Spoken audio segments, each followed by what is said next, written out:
Bonjour à toutes et à toutes et bienvenue dans cette nouvelle vidéo critique où l'on va parler de The Pirates, vous l'aurez vu dans le titre de cette vidéo. Alors je m'excuse d'avance si je peux parler du nez de temps en temps puisque je suis actuellement atteint du Covid, donc j'enregistre des vidéos quand je le peux et surtout je parle des films que je peux voir parce que malheureusement étant positif je peux pas aller au cinéma. Mais c'est pas grave parce que ça me pousse à aller vers les plateformes de streaming, ça me pousse à aller sur Netflix, sur Disney+, sur Amazon Prime. Enfin bref, ça me fait découvrir plein d'autres choses que je n'ai pas l'habitude vraiment de regarder à fond. Et donc même si je suis dégoûté de ne pas pouvoir aller au cinéma, je suis quand même content de vous parler de The Pirate. Donc The Pirate, c'est la suite spirituelle parce que c'est pas vraiment officiel, mais du film The Pirate qui est aussi un film coréen, oui, parce que The Pirates à la recherche du trésor royal, c'est un film donc sud-coréen, c'est un blockbuster, il faut le préciser, c'est un blockbuster qui amène du grand spectacle et il est sorti en salle de cinéma en Corée et donc il est au top du box-office là-bas, c'est le film qui marche le mieux en Corée du Sud et en France il est 10e du classement Netflix, donc oui certes en France il marche pas super bien et c'est aussi pour ça que je voulais en parler parce que ce film c'est à son échelle un petit chef-d'œuvre que j'ai beaucoup apprécié. Bon, c'est sorti sur Netflix, j'aurais préféré que ça sorte en salle, mais bon, c'est, j'ai envie de dire, un film sud-coréen qui sort en salle, ça va pas beaucoup marcher, sauf si ça s'appelle Parasite. Mais bon, c'est un autre débat. Donc ce film, ce film sud-coréen, il est vraiment pas mal, comme je l'ai dit, je l'ai bien apprécié. Et il arrive à proposer un blockbuster avec un budget vraiment dérisoire. Pour ceux qui savent, un blockbuster en général, c'est 200, 300, 400 millions d'euros si on va dans des très gros blockbusters, mais c'est des chiffres assez énormes. Et donc, ce blockbuster-là, The Pirates, a coûté 19 millions d'euros. Donc c'est totalement dérisoire par rapport à tous les autres projets de cette envergure, par rapport à tous les autres blockbusters. 19 millions d'euros, c'est un dixième c'est un dixième de The Batman par exemple, c'est un dixième de plein d'autres films à gros budget, parce que du coup c'est un blockbuster à très petit budget. On a déjà parlé de Mother Android sur cette chaîne, qui en était aussi un. Mais je pense que The Pirates, il est très très très réussi. Jamais je me suis dit que ce film il coûtait aussi peu cher. Pour vous faire un petit parallèle, Nicky Larson, donc de Philippe Lachaud, a coûté 18 millions d'euros. Donc c'est 1 million de moins, mais c'est une entre guillemets petite comédie française à l'échelle internationale. Il marche pas aussi bien. Que ce soit d'ailleurs à l'échelle internationale ou pas, ça reste un très petit budget. Même en France, une comédie de Danny Boone, ça coûte plus cher que ça. Et donc voilà, c'est bien de voir que tu peux faire des blockbusters avec le même budget qu'une comédie française. Enfin, il y a une leçon à en tirer, je trouve. Donc voilà, c'est assez intéressant d'en parler. En plus de ça, The Pirate, c'est un blockbuster, comme je l'ai dit, mais qui est très bien réussi, puisqu'il est fortement divertissant. Il est aussi sérieux, c'est pas un blockbuster, on va dire, une parodie de blockbuster. Non, c'est vraiment quand il faut y croire premier degré, et les acteurs y croient premier degré, parce que ça fonctionne super bien, et je pense qu'on peut le qualifier de blockbuster malgré son tout petit budget. Donc oui, il est bien. En plus, il y règne une certaine tension. On veut faire de ce récit de piraterie quelque chose de grandiose, et c'est totalement réussi puisqu'il y a des scènes épiques comme un bateau pirate qui va surfer dans des vagues, faire des espèces de tonneaux comme un surfeur le ferait, sauf que là ils le font avec un bateau pirate. Donc je trouve que c'est plutôt réussi pour le côté grand spectacle du film. C'est ce genre de scène dont on a besoin pour avoir quelque chose d'épique et d'exaltant. C'est même dommage, comme je l'ai dit, que le film ne soit pas sorti au cinéma, parce que c'est typiquement le genre de scène que le cinéma a besoin. Et bon, après, effectivement, comme je l'ai dit, un film sud-coréen au cinéma, ça ne marchera jamais. Ça a marché une fois avec Parasite, mais pardon, mais c'est tout quoi. Donc je pense pas que ça aurait fonctionné plus que ça au cinéma, mais c'est quand même dommage qu'en France le film y soit si peu accueilli, puisqu'on en entend très peu parler, et c'est bien dommage. Donc vraiment je vous invite à aller le voir après ça.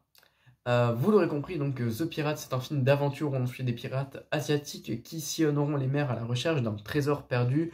Rien d'original au niveau de son scénario, c'est vrai que c'est un scénario, surtout pour un récit de pirate, qu'on a déjà vu et revu 1000 fois. Mais c'est amené d'une manière assez novatrice, d'une manière assez, comment dire ça, moderne. Euh, le scénario, il est un petit peu bâclé, mais on en reviendra dessus. Après, il faut reconnaître que c'est un assez bon film d'aventure qui va tant bien que mal essayer de nous faire voyager. Alors c'est vrai qu'on a souvent l'impression d'être en pleine mer. Alors c'est normal, c'est un récit de pirate, mais tout de même, un récit d'aventure se doit d'être, comment dire, il se doit d'être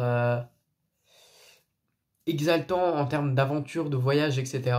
Donc il y a beaucoup de choses à visiter dans un film d'aventure, et c'est vrai que là, on a souvent les mêmes décors, le même endroit qui reviennent, et que quand ils visitent des endroits différents, bah on y reste finalement que très peu de temps. Il y a juste la scène finale qui se déroule à un endroit précis, mais je vous le dirai pas pour pas spoiler. Mais à part la scène finale, à part le dernier lieu où il se trouve, c'est vrai que c'est pas vraiment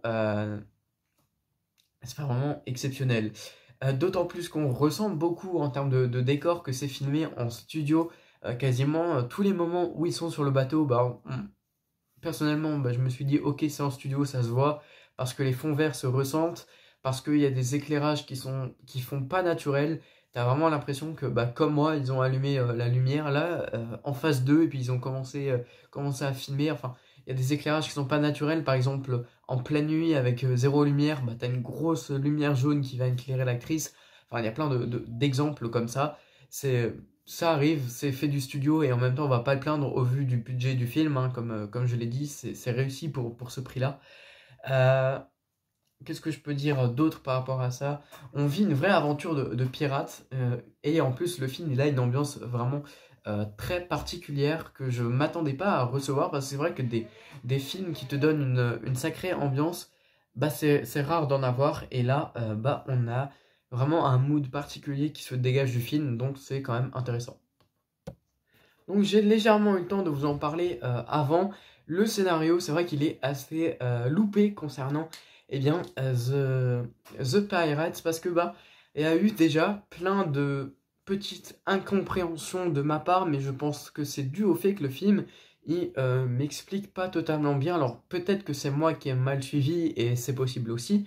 Mais voilà, j'ai eu plein de petites incompréhensions sur plein de choses. Par exemple, de quelle nationalité ils sont. On sait qu'ils sont asiatiques, mais est-ce qu'ils sont japonais, est-ce qu'ils sont coréens, est-ce qu'ils sont chinois. Enfin, je sais pas exactement leur origine, ce qu'ils faisaient là. Euh, qu'est-ce que j'avais d'autre comme exemple? Ouais, où est-ce qu'ils étaient situés géographiquement, qui étaient leurs ennemis. Enfin, j'ai eu plein de petites informations que je n'avais pas par rapport au contexte du récit. Et ça m'a un petit peu dérangé à la longue parce que effectivement, quand t'as pas le contexte, c'est un petit peu compliqué de rentrer dans le film et de véritablement suivre. Euh, c'est plein de détails qui me dérangeaient tout de même. Et il y a également quelques touches d'humour qui vont faire foirer le récit, malheureusement. Où on va, par exemple, faire des chutes abusées. Alors, par exemple, ils vont se battre et puis le personnage il va être propulsé à 20 mètres. Je suis désolé, quand tu veux faire un film, on va dire, très cohérent dans l'ensemble, très sérieux, fais pas des trucs comme ça parce que faut vraiment. Ça fait. Déjà, c'est incohérent et puis ça casse le récit dans son intégralité, quoi. Donc c'est assez dommage que, que ça casse ce réalisme. D'autant plus que les scènes de combat dans The Pirates, elles sont vraiment bien faites. Que ce soit les chorégraphies qui sont juste exceptionnelles, mais les chorégraphies à l'épée et au katana, je vous jure que dans The Pirates, c'est super bien fait. Il faut aller voir ce film juste pour les chorégraphies parce que c'est vraiment quelque chose de génial. En plus de ça, on sent que c'est les acteurs qui font les scènes de combat et que c'est pas des cascadeurs. Ils se sont entraînés et ça se voit, ça se ressent que c'est eux. Et vraiment, c'est super cool. C'est aussi bien réalisé en termes de scènes de combat, justement. Euh, Donc le film, globalement, même si on ressent énormément le côté studio, on ressent énormément le côté artificiel des effets spéciaux et des FX, ça reste pas trop mal réalisé dans le sens où bah, ça reste visionnable, où ça reste visible. Donc c'est pas une si mauvaise expérience que ça pour The Pirates qui est donc disponible sur Netflix. Je lui ai mis la note de 6 sur 10, donc je pense que c'est une note assez honnête pour le projet. J'espère pouvoir bientôt retourner en salle parce que ben il y a plein de films à voir et super intéressants. C'était Hugo, on se dit à la prochaine pour une nouvelle critique.